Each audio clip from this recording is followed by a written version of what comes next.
I do want to ask you, Todd, because he hit on a bunch of different things, including where the managerial candidates are going to come from. Said he's going to cast a very wide net there. We know his former manager in Milwaukee, Craig Counsell, somebody whose contract comes up at the end of this year, and that name has been out there. So when you think about the next manager for the New York Mets, do you think qualities need to be different than the one we have seen over the last couple of years? Well, that's a really challenging question because the qualities of Buck Showalter, he's as smart a baseball man as there has been in the game in a generation or more. And he's a guy that also knows New York, which I think is a critical piece to a managerial search. It's somebody that has to know New York. And having been a part of this as a player and now in the media side of things, you recognize that it is different here. I was with 11 organizations. It's different here, whether you like to admit it or not. It is different here, and so that's going to have to be something that's taken into consideration.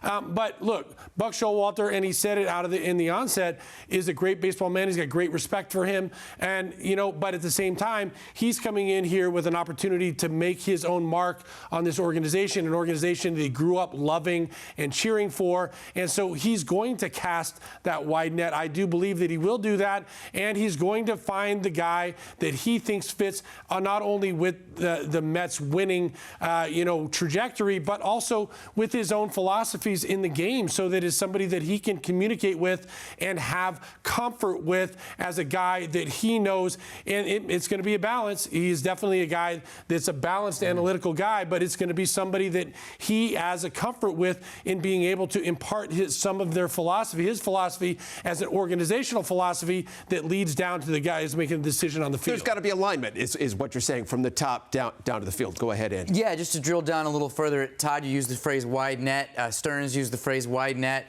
Once again, on Andy's Arts and Crafts Day, I made something that uses the phrase wide net, and I wanted to lead with that.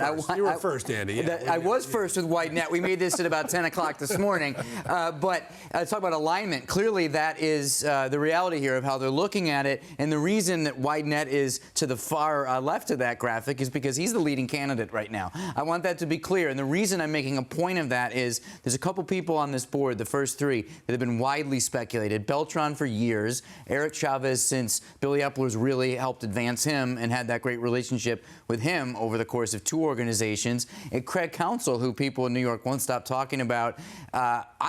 What I understand is that while Counsell certainly could become in the mix if that broke right with what the Brewers are doing, is that he's received more coverage than is merited so far relative to his chances of running this team. I'm not saying it's not happening, but it's a really complicated situation. He will be a free agent, but the Brewers are in the postseason, and there's a lot of things would have to fall into place. Beltran and Chavez are two guys. It's going to be a wide net, a big list. You remember Brodie Van Wagenen did this too. There was a huge whiteboard in the Mets offices with name after name after name, and it's going to be like that. And a lot of names are going to get out. I can tell you right now there is no leader in the clubhouse. There's no early front runner. What I'm hearing is exactly how Stearns presented it. Wide net is the current front runner for this job. It is worth noting here, and one of the first things he spoke about, David Stearns, when he took the dais, was the fact that he said he could not have spoken to Buck Showalter because he was under contract until today, and the first thing he did this morning was reach out to Buck. He said they haven't spoken yet, but he did reach out to him to speak to him. Well, I'm glad you mentioned that, Gary, because it's pretty significant that on what was supposed to be the Mets' big joyous day of introducing Stearns, they did have to lead with some cleanup on the Showalter situation. It's really tough when you let go a borderline Hall of Fame manager.